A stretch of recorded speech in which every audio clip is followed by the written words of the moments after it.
The fifth most common question asked by the non-Muslim is, why does Islam allow a Muslim man who have more than one wife? What does Islam say? Allah says in the Quran, in Surah Nisa, chapter number 4, verse number 3, marry women of your choice in 2s, 3s or 4s. But if you can't do justice, marry only one. Quran says, marry women of your choice in 2s, 3s or 4s. But if you can't do justice, marry only one. That means only if you can do justice can you marry 2, 3 or 4, otherwise marry only one. Quran also says in Surah Nisa chapter 4 verse 129, it is difficult to be just between your wives, but don't turn away from them altogether. Many people think it is compulsory in Islam that you should have 4 wives.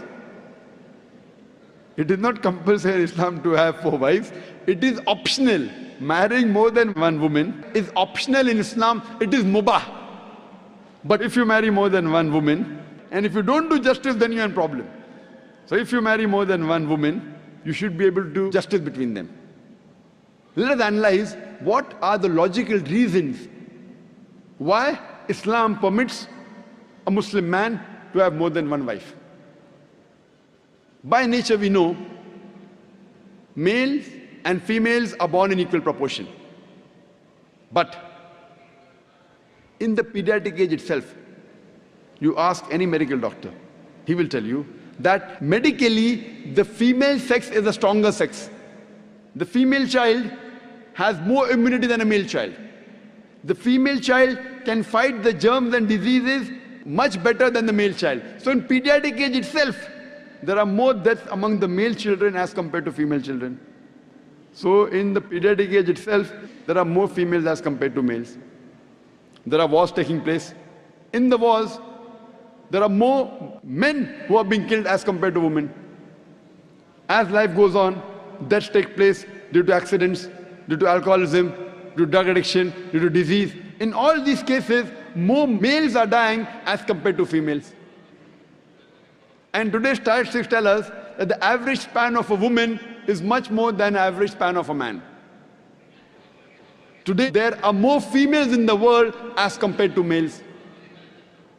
In some third world countries, like India, where I come from, the female population is less than the male population. And the reason is because of female infanticide and female feticide.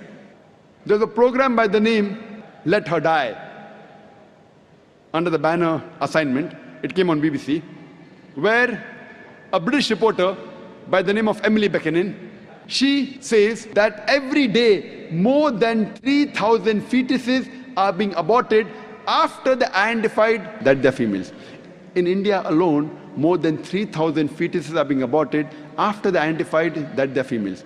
If you multiply this number by 365, the number of days in a year, we get a figure of more than 1 million fetuses are being aborted every year in India after they identified that they're females.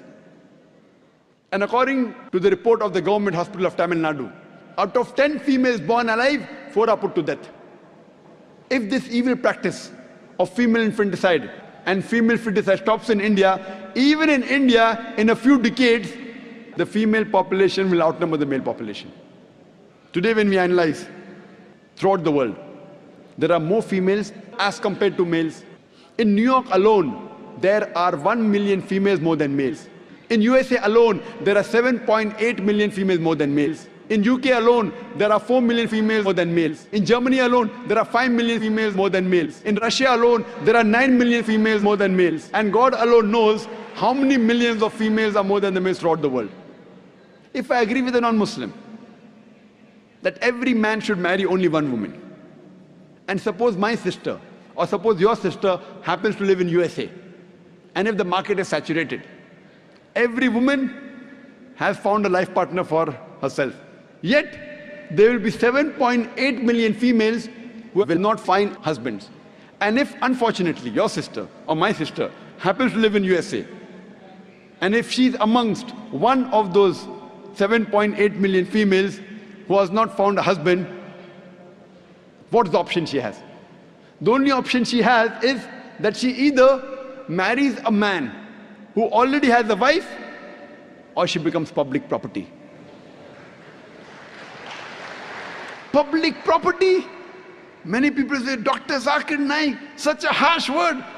It is the most sophisticated word I can use. I cannot think of a better word. There's no option. She either marries a man who already has a wife or becomes public property.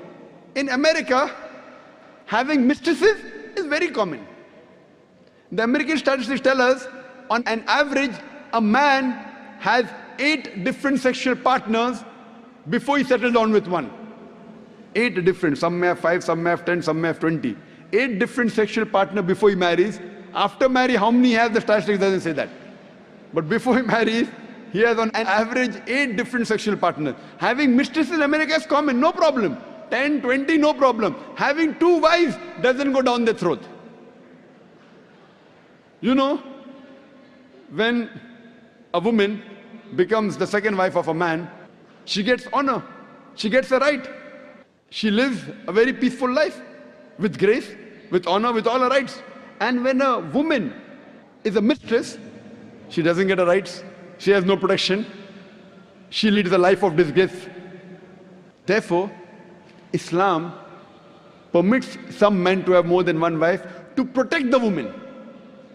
And I do agree, if someone tells me that no woman would like to share the husband, I agree with them. I don't argue.